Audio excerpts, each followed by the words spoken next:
Traduzindo Hannah, conta a história de Max Kuttner, um sapateiro judeu que vem da Polônia morar no Rio de Janeiro durante os anos 30. Na época, o Brasil era governado por Getúlio Vargas, que impõe uma ditadura em 1937. Nós estávamos na véspera da Segunda Guerra Mundial e o mundo estava com os nervos à flor da pele. Muitos imigrantes judeus moravam no bairro carioca da Praça 11, onde havia uma concentração não só de judeus, mas de pessoas de várias culturas, procedências. E Max, como sapateiro, não quer se envolver com política, mas ele é obrigado pela polícia do governo Vargas a trabalhar na censura postal. Max é obrigado a traduzir do Yiddish para o português as cartas escritas pelos judeus de sua comunidade. Max fica contrariado, mas ele não tem escolha. Se ele não acatar as ordens da polícia, ele corre o risco de ser expulso do Brasil. O que ele faz? Começa a traduzir as cartas e vai se familiarizando com a sua comunidade.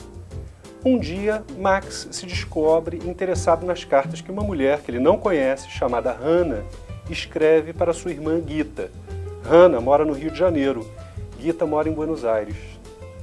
Max fica apaixonado por Hannah a partir das cartas que ela escreve para a irmã. E com isso ele se decide a conhecê-la, o que acaba acontecendo de um modo desastrado. E ele descobre uma pessoa totalmente diferente daquela que ele imaginava. A partir do momento em que o Max conhece Hannah, ele enfrenta uma série de desafios, porque ela é totalmente diferente do que ele imaginava. Desafios de ordem emocional e desafios práticos, porque ele acaba se envolvendo numa grande aventura. E a questão que o livro coloca é até que ponto nós somos capazes de gostar de uma pessoa que contraria a nossa expectativa original.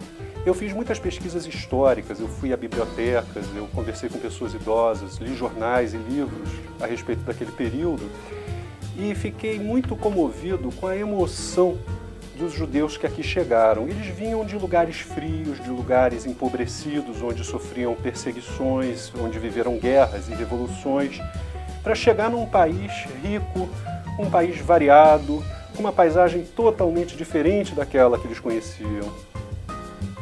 O escritor judeu Isaac Bashevis Singer conta que no leste europeu as pessoas admiravam a América porque era considerado o lugar onde se pode comer uma laranja por dia.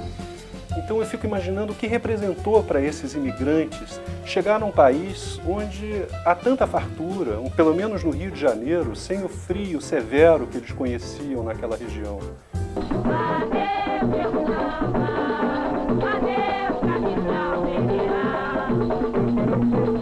Não havia um antissemitismo arraigado no povo brasileiro. Havia núcleos antissemitas, mas, como disse um senhor que eu entrevistei, o Brasil não sabia odiar. De modo que as restrições contra os judeus, elas partiam de núcleos politizados, do governo que restringia a entrada de imigrantes judeus, sobretudo na véspera da Segunda Guerra Mundial.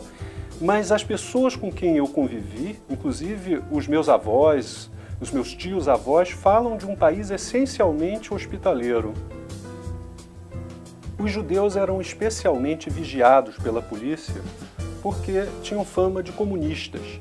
A verdade é que a comunidade tinha pessoas de todas as colorações ideológicas, mas o fato de falarem um idioma estrangeiro fazia com que a polícia procurasse códigos secretos, mensagens cifradas, e o meu personagem, sendo obrigado a traduzir as cartas, acaba, de fato, descobrindo uma série de informações relevantes sobre a comunidade judaica. Porém, a única coisa que interessa a ele se chama Hannah. O Brasil era um país muito cobiçado pelas potências naquele contexto de véspera de Segunda Guerra Mundial.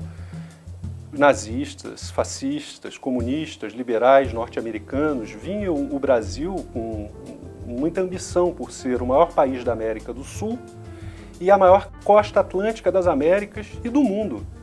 Traduzindo Hannah, fala dos personagens típicos da comunidade judaica daquela época, como os ortodoxos, os sionistas, os comerciantes, comunistas, dos matchmakers que faziam os casamentos e também das polacas, que eram moças trazidas do leste europeu e aqui obrigadas a trabalhar com prostituição. Traduzindo Hannah, foi finalista do Prêmio São Paulo de Literatura em 2011, um dos maiores prêmios literários brasileiros. No Brasil, Traduzindo Hannah foi publicado pela editora Record.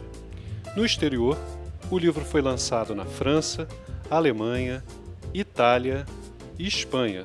Em breve, o livro será lançado na Holanda e Israel. Numa de suas cartas para a irmã, Hannah diz o seguinte: é fácil julgar sem compreender. Difícil é compreender sem julgar.